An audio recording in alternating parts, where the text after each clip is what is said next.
we're learning more about the shooting at Lavish Lounge Sunday morning that left 2 people dead.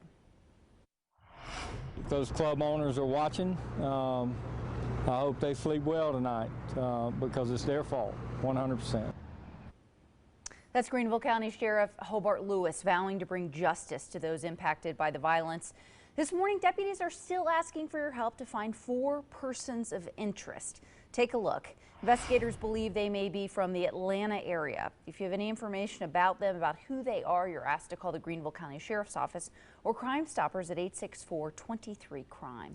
We are set to hear more today about the ongoing investigation. 7 News' Jennifer Martin is live outside Lavish Lounge in Greenville. Good morning, Jennifer. Hi, Fred. So we're here in front of Lavish Lounge, and you can see behind there's a candle burning, some flowers left there for the 2 people whose lives were taken during the shooting that happened early on Sunday morning. And today we're expecting to hear from Sheriff Lewis. He's going to speak at 3 p.m. We didn't hear from him yesterday. He wasn't able to give us an update, but he says today at 3 o'clock he will be hopefully giving some details about those suspects that they are still searching for. In the meantime, just to give you some background, yesterday, or on Sunday morning rather, this shooting happened during a concert where the rapper Fujiano from the Georgia area was performing here, and 2 were killed, 8 injured. So of the 2 that were killed, 1 was a security guard here, 1 was a mother of 2. County Council in ENNIS FANT says the club should not have been open to begin with because the governor's executive order over the coronavirus was still in effect, which had restrictions over nightclubs being open and concerts being held. The Sheriff's Office and County Council say they'll be looking at the number of complaints and violations that Lavish Lounge and other clubs in the area have, and they'll be working with the governor's office to take away their alcohol license and shut them down.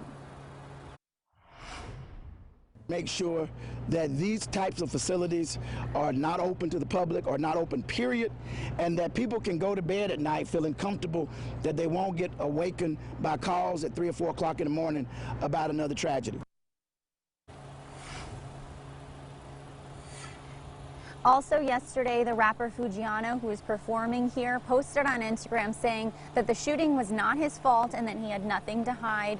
And of course, we will have more information for you when the sheriff's press conference happens at 3 o'clock this afternoon. Live in Greenville County, Jennifer Martin, 7 News. Jennifer, thank you. Julie? The families of the 2 people killed are trying to figure out how to move forward. Clarence Johnson worked security part-time at the club and lost his life on the job. His son wants people to know his father was loved and will be missed.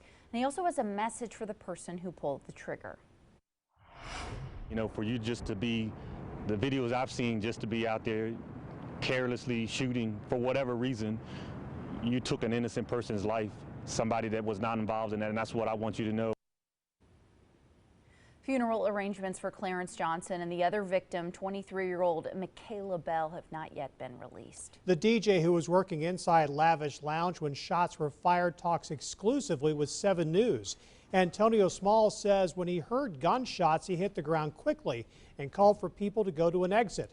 Smalls tells us he then rushed to help Michaela Bell and Clarence Johnson. Both victims died in the shooting. Smalls says his thoughts have been racing since early Sunday, but one in particular won't go away.